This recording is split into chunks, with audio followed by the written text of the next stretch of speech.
Hello, this is King Rex coming at you with another video. This is a morale information guide for the game Deadlock Planetary Conquest. I'm going to discuss what causes morale to drop, what helps morale, how quickly morale can be recovered, and I also want to point out that riots can occur if morale drops below 20%. So not only do you lose the workers that have a negative morale effect on you, but a riot can cause colonists to die and buildings to get damaged. For example, the Sith have 80% morale, meaning 20% of their workforce doesn't work, so they're only at an 80% workforce efficiency rate. The first thing we're going to go over is overpopulation. If you look at the chart in the video, the top row across is what the safe limit is, and the population levels I chose were the ones where was a per housing unit, because if you have one housing unit on a territory, it'll eventually upgrade to a luxury housing and allow for 1,500 population, and it goes to 3,000, 4,500, and 5,000 because you cannot have more than 5,000 population in any given territory at any given time. As you can see, basically the safe limit, it's 1,000 for swamps and mountains, 1,500 for forests, 2,000 for plains, and they should have a special ability that allows them to have double the population limit before they start suffering negative effects. So they're 2,000 in mountains and swamps, 3,000 in forests, and 4,000 in plains. You can see at the population level 1,500, the only place you really have to worry are mountains and swamps. And then it goes up as you increase your population. One thing you will notice, however, is that the difference between 4,500 and 5,000 really isn't that big. It's only 1 to 2 points in most cases, except for the Chit and the plains, which goes from a -2 to a -5. But a -5 is not much harder to handle than a -2. Um, and if you look at, and so really, if you're going to go to 4,500, you can also go to 5,000. You can limit the number of people in a colony, but it really doesn't do much good because you can just have those extra 5 colonists, and if you're losing, you can get a 25 plus culture from a cultural center. So if you're going to have so pretty much unless you're going to limit yourself to like 1,500 colonists in territories, which is kind of hard. I guess you could do 4,500 and you could do the full 5,000 in a planes with any race. Because you only get that -15, and you can put you get 25 out of 2 people on a museum on fast production. But you'd probably be better off just to set your tax rates a little lower. The -16 to the -20 isn't going to make a difference, because if you set your taxes at a heavy rate, which would give you -5, that's going to be -21 or -25. You can get 25 from cultural buildings anyway. So there's really no advantage to not just going up to 5,000. Plus, 5 colonists you have in a territory will defend it in an attack. So a territory of 5,000 colonists is much harder to take over than with 1,500 or 3,000. So limiting population really isn't that good an idea. You should just pretty much use positive culture to counteract overpopulation. The next thing is starvation. That's when you don't have enough food. Food only affects morale. So if you get the pop-up that says your citizens are starving, the thing is that they will still grow their population rate at the same rate. I know it doesn't make logical sense, because if you're starving, your population shouldn't grow, but it actually does grow at the same rate as if they're fully fed. Starvation occurs with any shortage. So if you have a territory with 50 colonists in it and it only gets 49 food for a turn, it will move down to scale 1 level, just the same as if it gets 0 food for 1 turn.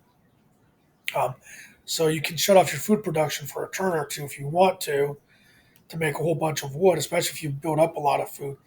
And if you do get some starvation, once you go back to producing food, you'll go back up to scale, because the scale goes down to scale each turn without food. But if you have a turn fully fed, you go back up to scale. The reason you might want to do this is because it costs a lot basically for the Sith, which is what I made this slide originally for. It costs a lot to transport food. So having a turn of Starvation would save you that cost, I guess. Farms can take up a lot of workers as you look at this picture here, which this wasn't one of my videos. I found this online, but they have 13 people working on food in this picture, and there's maybe 18 other people in that. I think colonists there. So I would say a strategy you can do with the Sith, you just don't build any farms or only build one for wood, and the starvation never hurts them. The Chit are actually, because of their population morale bonus, you could starve them, but you'd have to make up 20 plus 20 on a. Well, they only go to 50. They would only lose 15 morale at most from the population. You'd have to find a way to get that 35 with them, which you can do through taxes. You just put the workers on factories, but you want high level factories, so you couldn't do it from turn one. Um, but basically, starvation, once it gets to level 7, it doesn't get any worse. So if you did 20 turns in a row with no food, um, if you fed them well for one turn, you'd be right up to level 6.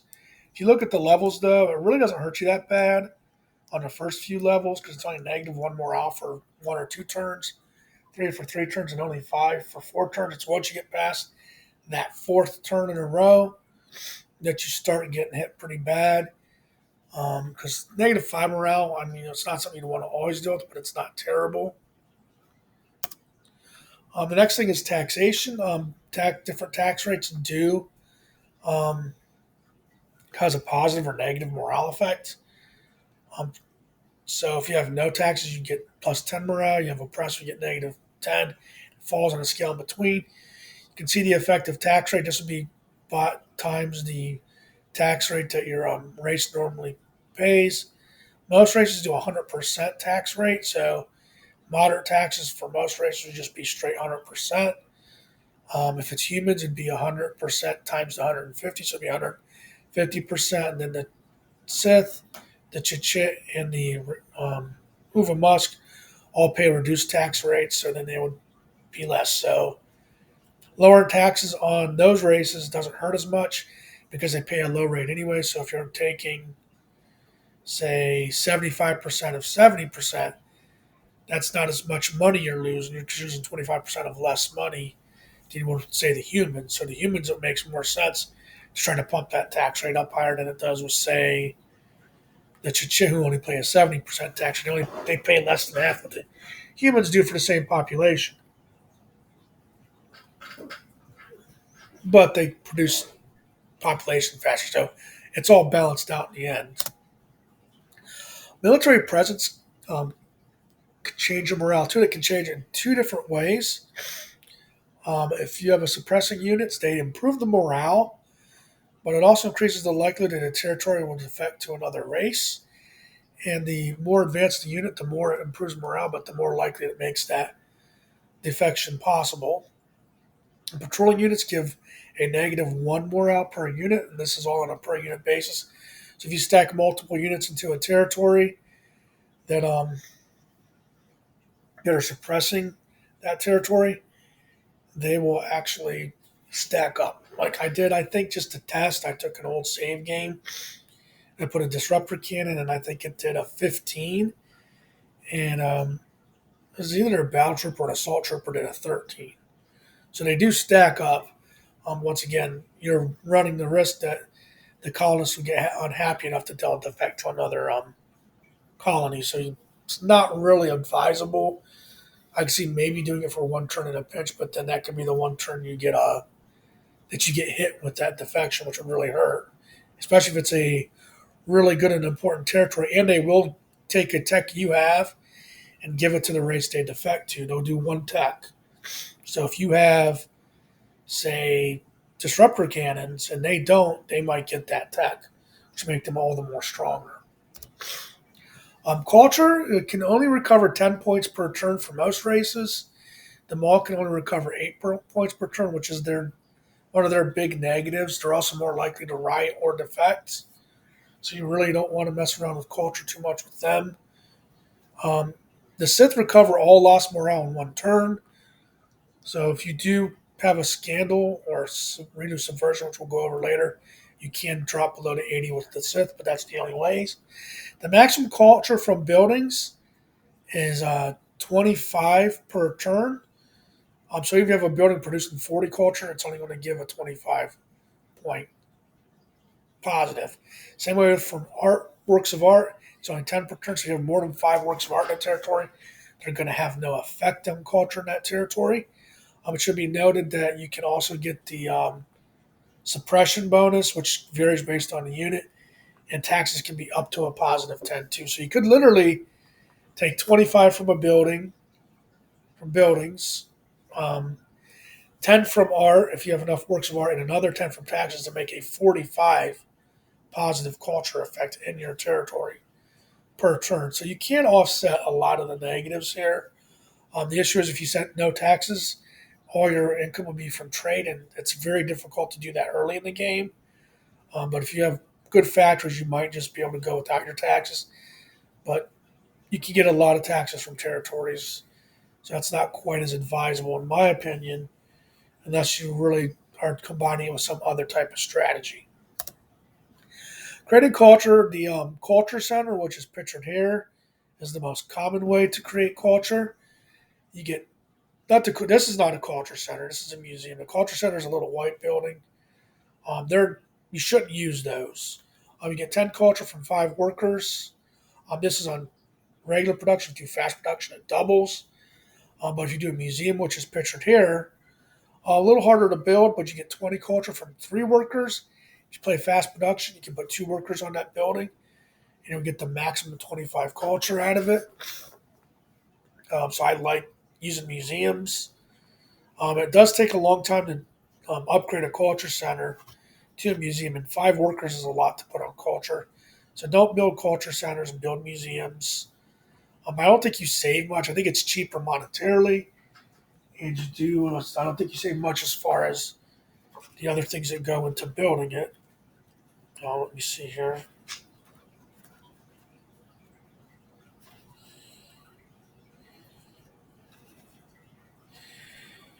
A culture center is only 50 credits, where a museum's 100 credits. So you do save 50 credits, and it does take a lot more labor, which is why it costs a lot to upgrade. It's 100 labor to 200 labor.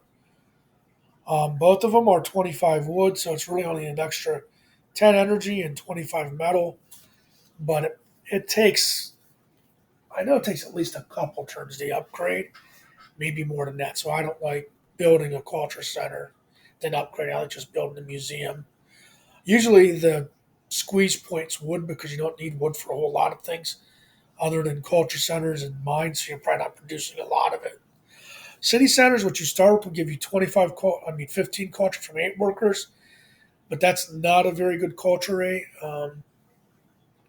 That's usually one you just use in a pinch. The native shrine, which was pictured on the previous slide, gets 20 culture from 4 workers, so it's nearly as good as the museum. Plus, it also can produce technology, and actually produces technology better than university, but not as good as a tech lab. But you can kind of mix and get your. If you put, if you're on fast production, I think it's 40 culture and 60 tech. But if you want half and half, you can be 20 and 30 out of 4 workers, which would still make it not quite as good as a. It'd be kind of a good mixed building. So you can use it as in a pinch. Once again, native shrines, you have to find these. You can't build them. They're nice find because it's like getting, to me, it's like getting a free museum. It's actually better than a museum, not museum. It's like getting a free museum too, but it's like getting a free university that gives a little more. It gives about, it'll give an extra 5 or 10 tech, depending on if you play regular or fast production. Because I double the numbers for fast production. You cannot do anything to raise the effects on the Sith. They max out at 80 morale. I've tried all the different things to do it. Even suppressing their population don't work. Screening scandals. This is the black market. You can purchase a lot of things from them. As you can see, resources, information is that you look into another territory somewhere, technology or different techs, arms or different arms. But the problem is that every time you contact a scurrying Eagle, you can have a scandal. The more money that changes hands, the more likely you are to get caught. So if you buy, say, 5 wood for, say, 15 credits, that's not going to be a big scandal. But say if you sell off 1,000 food out of a territory because you took it over, you don't need that food. That's 1,000 credits. That's a lot more likely to get caught. As you see, the first scandal is only a 20% drop in morale and a small chance of a riot, and doesn't affect the rest of your territories. But if you go second or higher, it does affect all your territories to a point, and the riot chances go up. Each time get caught, you move down the scale. So even if you just have two minor scandals, the second one's going to be a second level on the scale. Major scandals move you 2 steps down, so 2 major scandals put you at the fourth level. If you buy military units or technology and get caught, that's always a major scandal. I think if enough money exchanges hands, it could be a major scandal, but I'm not sure on that one. So realistically, because the penalties are pretty big, especially if you get caught more than twice, getting caught the second time is kind of bad. The third time, you're going to lose 50% of your morale. You're going to have to build that back up, which would take at least 5 turns in the local territory and at least 3 turns on all your territories. And there's a 20% chance of a riot. So to me, that's a stiff penalty. So you really shouldn't contact the scurrying Eagle unless you're pretty much desperate at that point.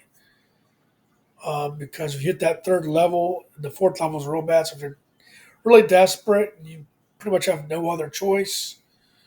If you're the Sith, because their morale pops up the next turn right back to the 80%.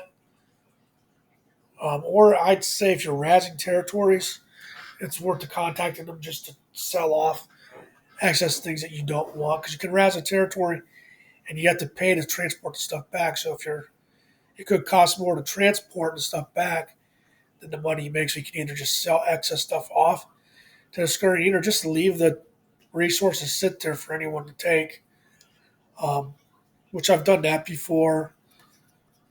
If you've had a few scandals, it might just make sense. But the best thing to do with the scurrying, don't contact them unless you are the Sith, because it really is part of the Sith strategy to sell off food because it doesn't. They don't really have bad scandals for the most part, and if you keep the food, it'll ship it to all your territories and cost you a bunch of money that way. So not only you're not getting, say, the first turn you have 100 food, that's 100 credits.